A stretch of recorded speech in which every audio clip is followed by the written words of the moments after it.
우리가 계속해서 요한복음의 말씀을 묵상하고 있는데 복음서가 4개가 있죠. 복음이란 예수님에 관한 기록입니다. 좋은 소식, 복된 소식, 굿뉴스입니다. 그런데 요한복음 다른 복음서와 다르다고 말씀드렸습니다. 똑같이 예수님에 대해서 이야기하고 예수님을 소개하는데 소개하는 방법이 공관복음과 전혀 다릅니다. 공관복음에서는 예수님을 소개할 때 귀납적으로 소개합니다. 귀납적이라는 것은 결과를 보고 원인을 설명하는 방법이고, 요한복음에서는 연역적으로 소개합니다. 연역적이라는 것은 원인을 통해서 결과를 설명하는 것입니다. 이렇게 설명을 드려도 잘 이해가 안 되시죠? 조금 더 쉽게 설명을 드리면, 예수님께서 많은 기적과 표적, 놀라운 일들을 많이 행하지 않으셨습니까? 예를 들어서 주님께서 바람과 바다를 잔잔케 하셨습니다. 그 이적을 보고 사람들이 반응을 합니다. 저가 뉘기에 바람과 바다도 순종하는 것. 예수님에 대한 관심이 생깁니다. 또 예수께서 고향에서 가르치실 때 그 가르치심에 사람들이 놀랬습니다. 그리고 이렇게 이야기합니다. 그는 목수의 아들이 아니냐? 이 사람의 지혜와 능력이 어디서 났느냐? 이러한 질문을 통해서 예수님을 알아가게 됩니다. 궁금해하면서 그 궁금증을 풀어가는 과정이 예수님에 대해서 알아가는 과정이라면, 요한복음은 거꾸로입니다. 처음부터 선포로 시작됩니다. 예수는 하나님의 말씀이고 빛이시고 창조주시다. 처음부터 이렇게 선포하십니다. 창조주이신 그리스도는 당연히 기적을 베푸실 수 있는 분이시고, 따라서 물로 포도주도 만드실 수 있는 분이라고 설명을 하는 것입니다. 예수님께서 하나님의 아들이시고 창조주이시고 구원자이시라고 선포가 되면 여기에는 논리나 증명 따위는 전혀 필요가 없습니다. 예를 들어서 창세기 1장 1절에 하나님께서 태초에 천지를 창조하셨다고 선포가 되면 여기에는 우리의 반응은 두 가지가 있을 수 있습니다. 믿거나 거부하거나, 믿든지 말든지. 선포된 그 말씀에는 양자택일의 선택만이 있을 뿐입니다. 창세기 1장 1절의 말씀에 대해서 성경은 전혀 논리도 없고 증명도 필요 없습니다. 믿을 사람은 믿고 아니면 거부하든지. 이와 같이 요한복음에서는 믿는다라는 말씀이 굉장히 중요한 단어가 되고 요한복음을 통틀어서 98번이나 나옵니다. 사도 요한은 다른 복음서와 달리 요한복음의 기록 목적을 분명하게 밝히고 있는데, 믿고 생명을 얻으라는 것입니다. 그래서 요한복음 20장 31절에 오직 이것을 기록함은 너희로 예수께서 하나님의 아들 그리스도이심을 믿게 하려 하며 또 너희로 믿고 그 이름을 힘입어 생명을 얻게 하려 함이라고 말씀하고 있습니다. 요한복음을 통해서 생명 되신 예수님을 발견하시기를 바랍니다. 오늘 본문에는 예수님께서 성전에 가셔서 성전을 정화하신, 깨끗게 하신 사건으로 유명한 말씀입니다. 유대인들은 1년에 3차례 그들의 절기를 맞이하면 항상 성전이 있는 예루살렘으로 올라가서 절기를 지켰습니다.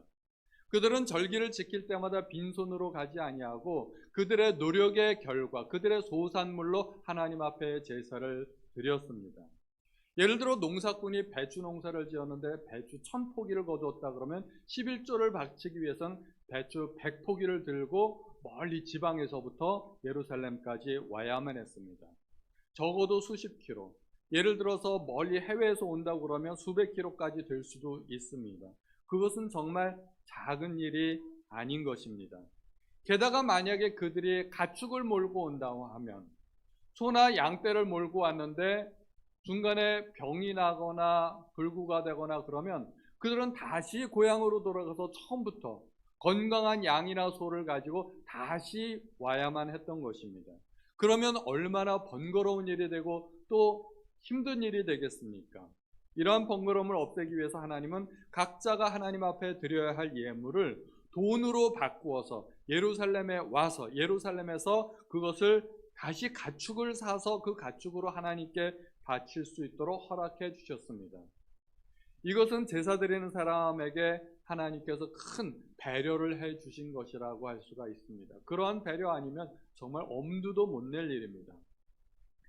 그런데 문제는 돈으로 유대인들이 예루살렘에서 가축을 사서 또는 물건을 사서 하나님 앞에 바치다 보니까 자연스럽게 성전 주변에는 가축을 파는 상인들이 많이 있게 된 것입니다.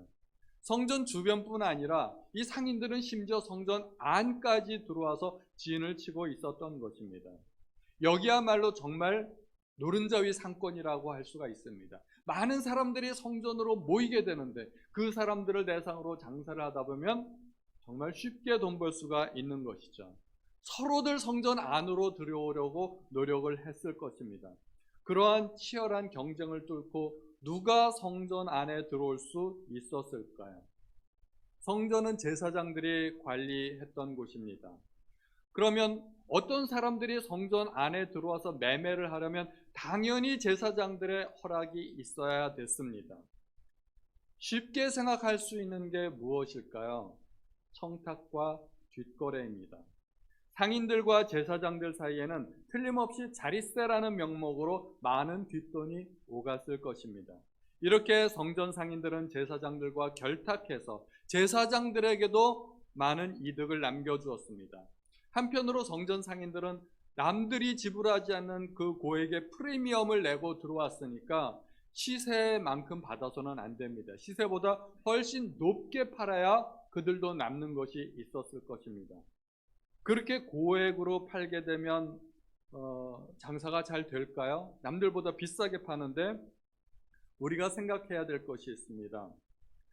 제사 드리는 사람이 농산물이나 짐승을 팔아서 돈으로 바꾸는 경우 그 액수만큼만 예루살렘에 와서 다시 짐승을 사서 하나님 앞에 드려도 되었다는 것입니다. 액수가 중요한 것입니다.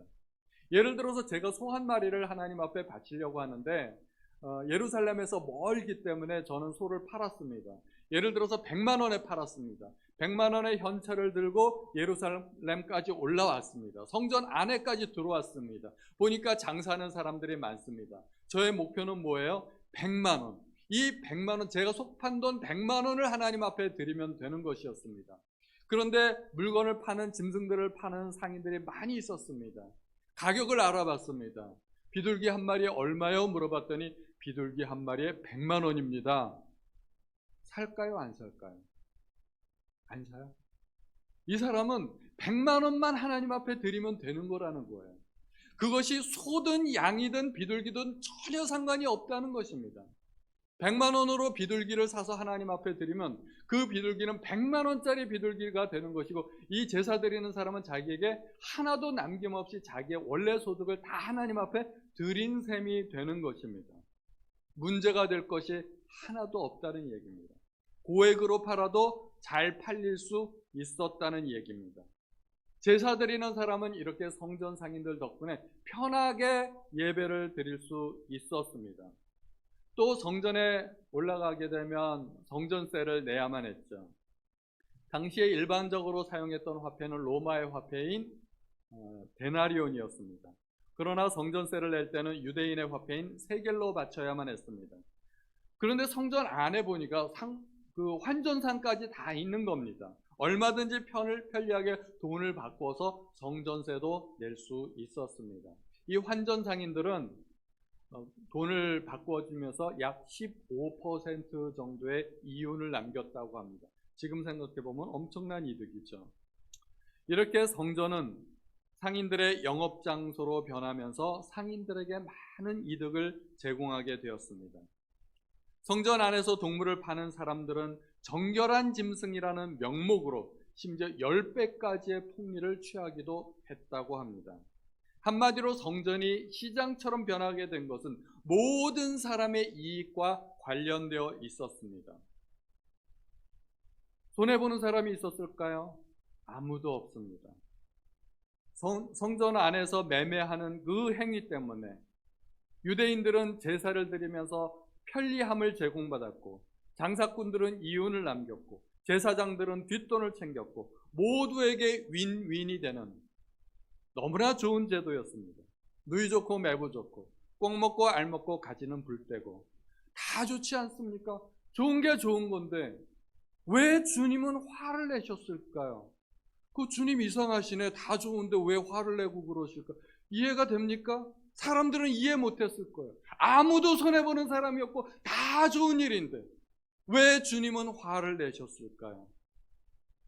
주님은 사람들을 보신 것이 아니라 주님은 하나님을 보셨습니다.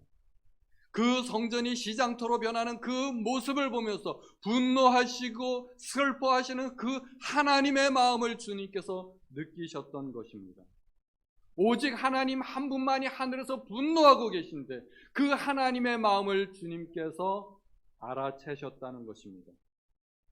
성전이 원래의 목적대로 사용되지 못하고 전혀 다른 목적으로 사람들이 이윤을 취하는 그곳으로 전락하고만 그 모습을 보시면서 하나님께서 분노하시고 주님께서 그 마음을 동일하게 느끼셨던 것입니다. 주님은 성전을 만민이 기도하는 집이라고 말씀하셨습니다. 그런데 그 기도하는 집이 장사하는 집으로 바뀐 것입니다. 하나님을 위한 집이 사람을 위한 집으로 전락한 것입니다. 예배하는 곳이 장사하는 곳으로 바뀐 것입니다. 성전은 원래 하나님의 임재의 상징이 있는 곳입니다. 성전은 하나님과 사람이 만나는 곳입니다. 성전은 하나님께서 죄인들을 굽어 살피시는 곳입니다. 그러므로 성전은 가장 거룩한 곳이어야만 했습니다. 다른 어느 곳에서도 찾을 수 없는 그 거룩함이 성전 안에는 있어야만 했던 것입니다. 성전은 죄를 지은 사람이 속죄의 제사를 드리거나 또는 감사의 제사를 드리는 하나님으로부터 허락된 유일한 제사의 장소였습니다. 그러므로 다른 곳과 다른 어느 곳과도 구별된 곳입니다. 가장 거룩한 곳이어야만 했습니다. 성전에 제사를 드리기 위해 온 사람들은 하나님 앞에 자신의 죄를 고백하고 용서받기 위해 온 것이기 때문에 그들은 가장 겸손하고 애통하는 마음으로 나와야만 했습니다. 단지 돈을 가지고 쉽게 제사를 드리려는 이런 속편한 생각을 가진 사람들이 오는 곳이 아니라는 것입니다. 성전을 관리하는 제사장들은 자신을 정결하게 하고 거룩한 몸과 마음으로 하나님 앞에 성전을 관리하며 봉사해야만 했습니다. 구약시대 성막에서 봉사하던 아론의 두 아들 나답과 아비후는 하나님이 명령하지 않은 다른 불로 분향하다가 하나님의 치심을 받았습니다. 그 불 하나 때문에 잘못돼서 목숨을 잃어야만 했던 것입니다. 죽음을 당해야 했습니다. 그러므로 성전은 제사장들이 두렵고 떨리는 마음으로 봉사하는 그러한 곳이어야 했지 제사장들이 뒷돈이나 챙기는 그런 곳이 아니었던 것입니다. 성전이 성전답게 되지 못하고 본래의 목적을 잃어버리자 주님의 마음속에는 분노가 끓어올랐고 그리고 성전 상인들을 향해서 채찍을 휘두를 수밖에 없었던 것입니다. 여러분은 오늘 이 자리에 왜 나오셨나요? 제가 갑자기 뜬금없는 질문을 드리면 대답하기가 당황스러우시죠? 질문을 바꾸어서 해보겠습니다. 제가 만약에 식당에 갔다면 왜 갔을까요? 밥 먹으러 갔겠죠. 어떤 사람이 술집에 갔다면 왜 갔을까요? 술 마시러 갔겠죠. 뻔합니다. 어떤 사람이 카지노에 갔다면 왜 갔을까요? 돈 따러 갔을까요? 제가 보기엔 돈 잃으러 간 것 같은데요. 어쨌거나 둘 중에 하나겠죠. 모든 건물에 모임에 목적이 있다는 것입니다. 어떤 사람이 도서관에 갔다고 그러면 공부하러 가겠구나 그렇게 생각을 합니다. 어떤 사람이 교회에 갔다면 당연히 예배드리기 위해 교회에 갔을 것입니다. 여러분들은 이 자리에 예배드리러 오신 것 맞죠? 어떤 사람이 교회에 갔다면 첫 번째 목적은 반드시 예배이어야 합니다. 식당의 존재 목적이 밥 먹는 것이듯이 도서관의 존재 목적은 공부하는 곳이듯이 교회의 첫 번째 목적은 하나님께 드리는 예배이어야 한다는 것입니다. 그런데 경우에 따라서는 예배가 첫 번째 목적이 아닐 수도 있다는 것입니다. 예전에 제가 서울의 한 대형교회에 다닌 적이 있었습니다. 목장 모임을 하면서 저는 자신을 소개할 기회가 있었고 첫 모임에서 저는 치과의사라고 소개를 했습니다. 그리고 예전에 다니던 교회에서 집사 직분을 맡았다고 이야기를 했습니다.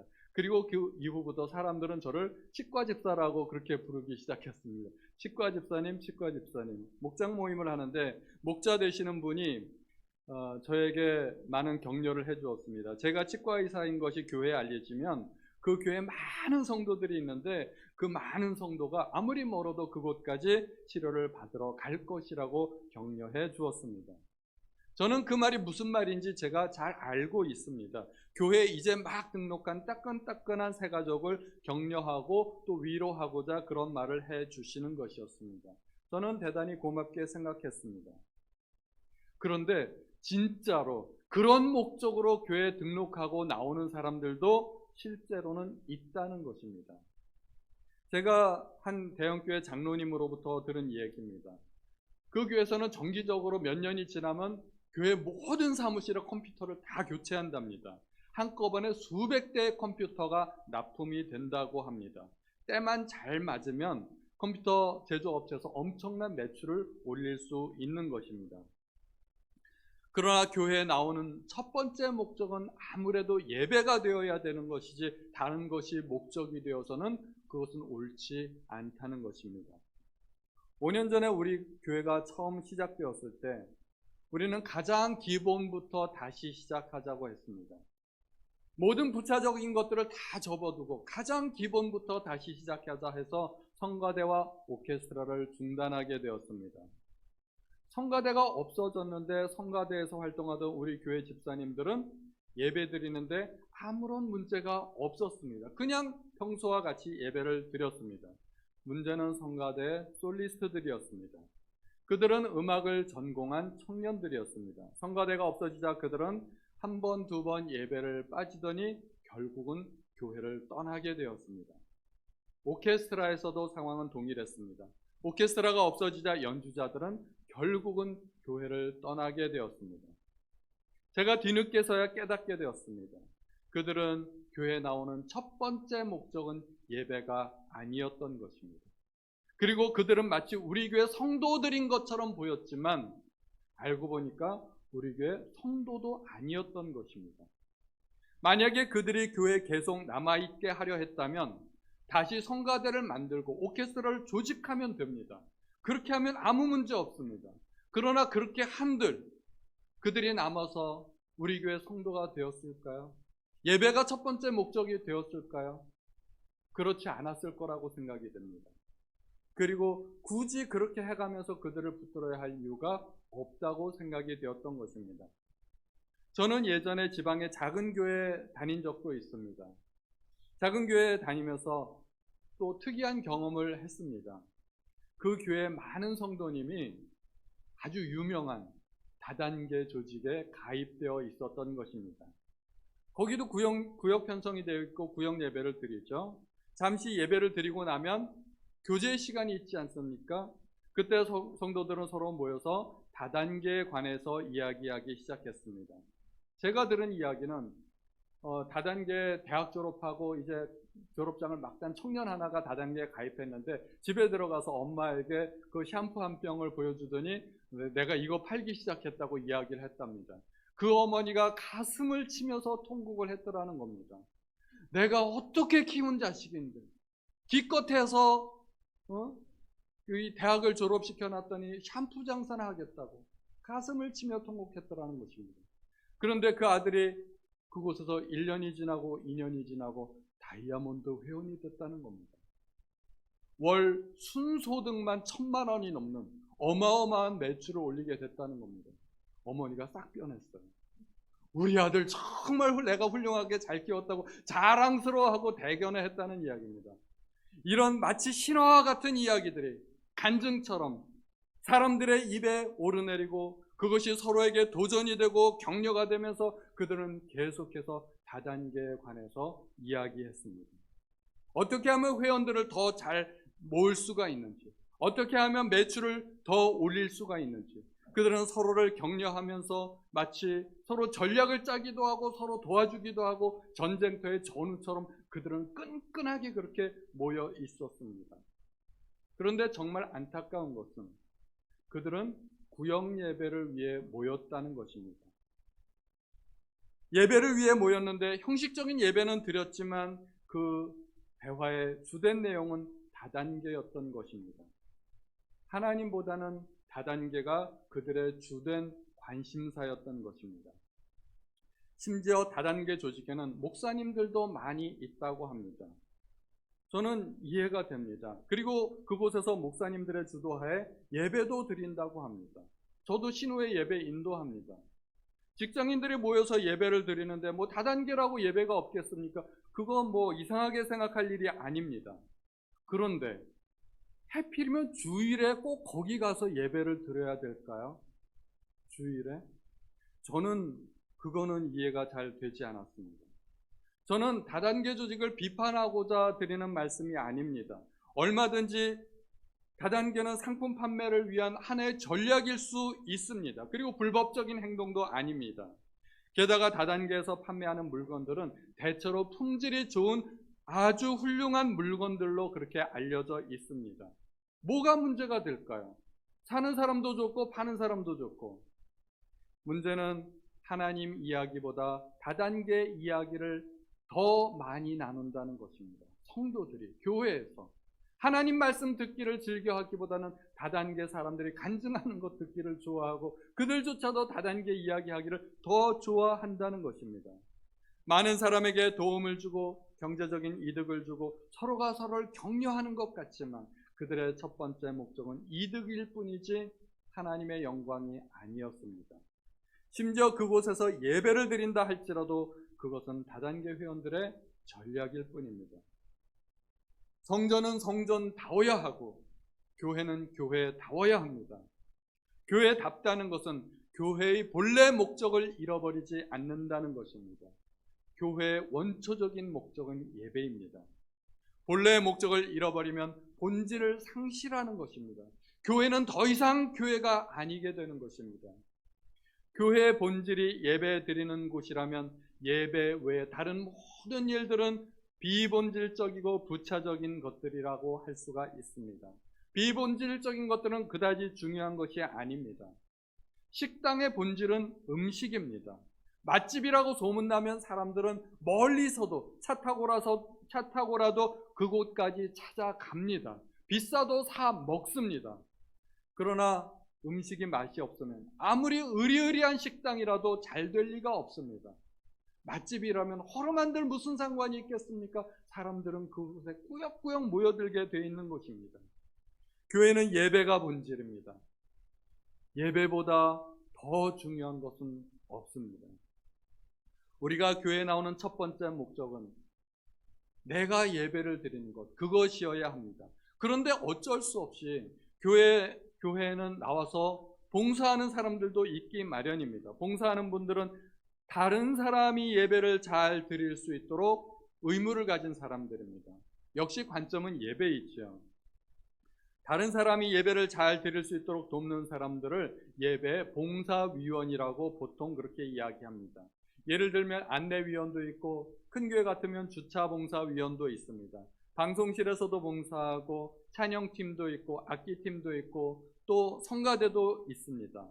이들은 다른 사람들이 예배를 더 잘 드릴 수 있도록 도와주는 역할을 하는 분들입니다. 이런 분들은 꼭 필요한 존재들입니다. 그러나 다른 사람들이 예배를 잘 드리도록 돕는 것보다 더 중요한 일이 있습니다. 그것은 자신이 먼저 예배자가 되어야 된다는 것입니다. 남들이 예배 드리도록 돕는데 자기는 예배를 못 드리면 그건 무슨 일이겠습니까?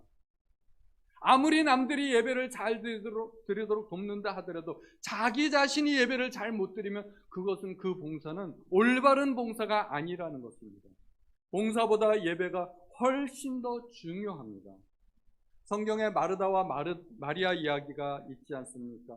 두 자매는 예수님을 초청했습니다. 그런데 마르다는 예수님을 대접하기 위해서 많은 일을 벌렸고 분주했습니다. 마리아는 예수님 앞에 앉아서 그 말씀을 들을 뿐이었습니다. 그런데 결국 누가 시험에 들었나요? 마르다가 시험에 들었습니다. 교회에서 보통 성도들이 시험에 드는 이유도 똑같습니다. 예배드리다가 시험에 드는 경우 별로 없습니다. 거의 없습니다. 대개 봉사하다가 시험에 듭니다. 봉사하다가 의견 충돌이 생기고 또 서로 다투기도 하고 내 의견이 받아들이지 않으면 또 거기서 실족하고 경쟁하기도 하고 또 다른 사람들이 인정해주지 않는 것 때문에 시험에 들기도 합니다. 봉사하는 사람들은 대개 그 일이 다른 사람들에게 보여지고 알려지고 사람들이 칭찬해 주기를 원하는 그런 마음들이 있습니다. 예배하는 사람들은 오직 하나님만을 의식할 뿐입니다. 마르다도 자기가 하는 일이 인정받지 못한다는 생각이 들었고 자기 혼자만 일한다는 그런 피해의식이 들자 곧 시험에 들었던 것입니다. 주님은 마르다에게 말씀하셨습니다. 마르다야, 마르다야, 내가 많은 일로 염려하고 근심하나 그러나 몇 가지만 하든지 혹 한 가지만이라도 족하니라. 마리아는 이 좋은 편을 택하였으니 빼앗기지 아니하리라. 딱 잘라서 이야기하면 한 사람은 예배드렸고 한 사람은 봉사했던 것입니다. 그런데 자기도 예배드리면서 봉사했으면 좋겠는데 예배 없이 봉사만 했던 것입니다. 바로 시험에 든 것입니다. 우리가 교회 예배드리러 나왔다면 사람들을 만나는 것이 중요한 것이 아니라 하나님을 만나야 합니다. 사람들에게 나를 보여주는 것이 중요한 것이 아니라 하나님 앞에 나를 보여드려야 됩니다. 하나님의 음성을 들어야 됩니다. 그리고 나를 향하신 하나님의 뜻을 깨달아야 됩니다. 봉사 때문에 예배를 소홀히 여기지 않으시기 바랍니다. 당연히 교회에서 봉사는 필요합니다. 저는 특별히 걱정되는 분들이 있죠. 악기 다루는 분들, 방송실 가장 염려되는 대상입니다. 왜냐하면 다른 찬양하는 분들은 찬양 끝나고 나면 내려가서 예배를 드리면 되는데 그런데 악기 다루는 분들은 남들 기도할 때 연주해야 되고 또 방송실에서는 남들 성경 읽을 때 자막도 올려줘야 되고 어렵습니다. 그런데 그런 것들이 습관이 되면은 예배를 잘 못 드리게 됩니다. 그리고 심지어 나는 예배 안 드려도 돼. 나는 이 일이 더 중요해 하고서 자막 올려주고 컴퓨터 만지고 그리고 악기 다루고 본질이 바뀌는 경우가 있을 수 있다는 것입니다. 봉사자들의 첫 번째 임무 봉사가 아닙니다. 예배입니다. 그것을 반드시 기억하시기 바랍니다. 그래서 남들 기도할 때 같이 기도하시고 남들 성경 읽을 때 같이 성경 읽으시고 남들 예배 드릴 때 같이 예배 드리시기 바랍니다. 교회 존재 목적은 예배입니다. 우리가 교회에 나오는 이유도 첫 번째는 예배이어야 합니다. 예배 시간에 하나님을 만나시기 바랍니다. 만약 하나님을 만나지 못했다면 교회에서 아무리 많은 일을 하고 아무리 많은 사람들을 만나고 또 내가 사람들에게 아무리 나의 모습을 보여주고 다른 모든 것들이 만족한다 할지라도 헛된 것입니다. 하나님을 만나지 못했다면 헛된 일입니다. 오늘 이 시간에도 하나님을 만나시는 시간이 되시기를 예수님의 이름으로 축원드립니다.